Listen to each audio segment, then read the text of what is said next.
Yan, magandang umaga nga sa inyo mga katalbog. Ayan, dahil birthday nga bukas ng ating boss Pin. Nagpakuha na agad ako ng 4 na manok. Ayan, at kinatay na nga yan nila Tito Manny at Tito Rico. Ayan, 4 na manok yan, tapos imamarinate lang natin yan dahil papaikutin natin sa apoy bukas yan. Ayan mga katalbog, yan. Abangan nyo lagi sana aking mga video at sana lagi kayo mag-comment kung tigasang kayo.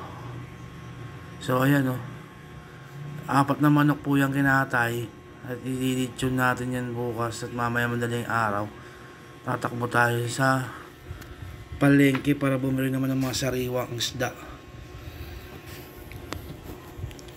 Ayan, kita mo nga kung paano balibugan yung manok. Ayan, nakita naman ang huhusay nila magbalibugan o.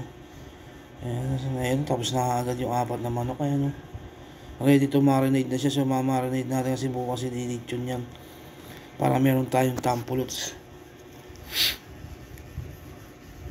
Ayan o, ready na ating 4 na manok. So yung mga katalbog, yan ang request ng my birthday yan. Kaya ngayon ang gagawin natin. At yung madaling araw nga ng kinabukasan, ayan, dumaan kami sa Pandisalan pagtapos na yung mamili ng mga sariwang isda. Ayan o, ayan si Lolo Igo nga nagugutom para may almusal.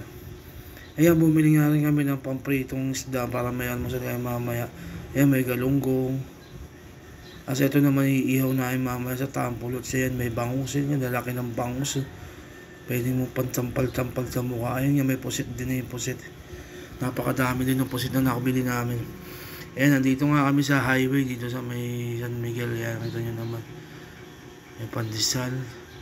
Siyempre, malunggay para mas healthy. Tapos nga pag uwi namin, nag-prepare na namin mga yan. Nakita, hiniwa-hiwa na namin itong sibuyas, kamatis para palaman sa oblo ng bangus at pusit. Ayan, nahiwa ko na rin yung mga pangpansit, yung gulay. Ayan, yung mga bangus, kita nyo lalaki o. Ayan o, yung pusit o.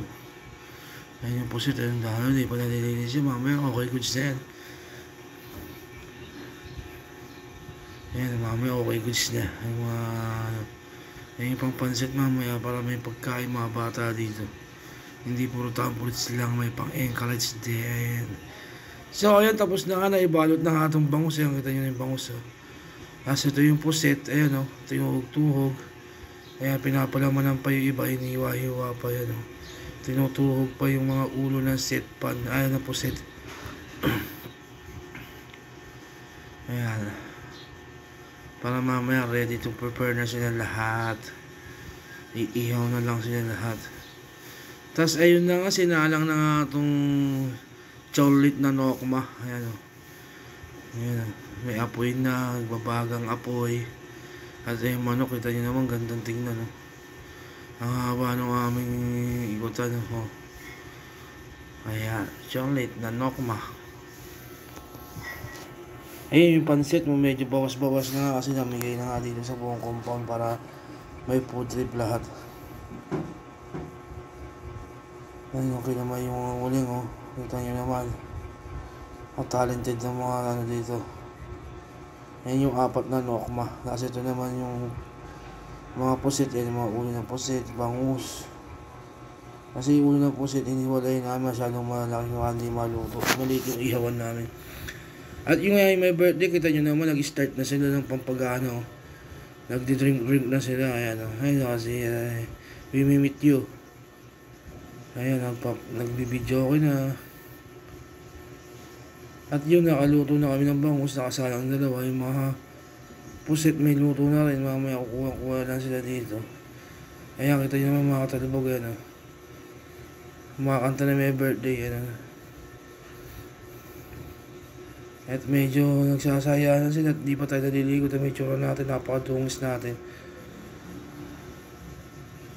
Ayan na. So ayun mga katalbog, ayan na, ready na rin itong lechon manok natin. Ayan, mamaya hahain na lang natin yan sa lamesa para masarap ang tampulots. Ayan o, ganda ng manok o.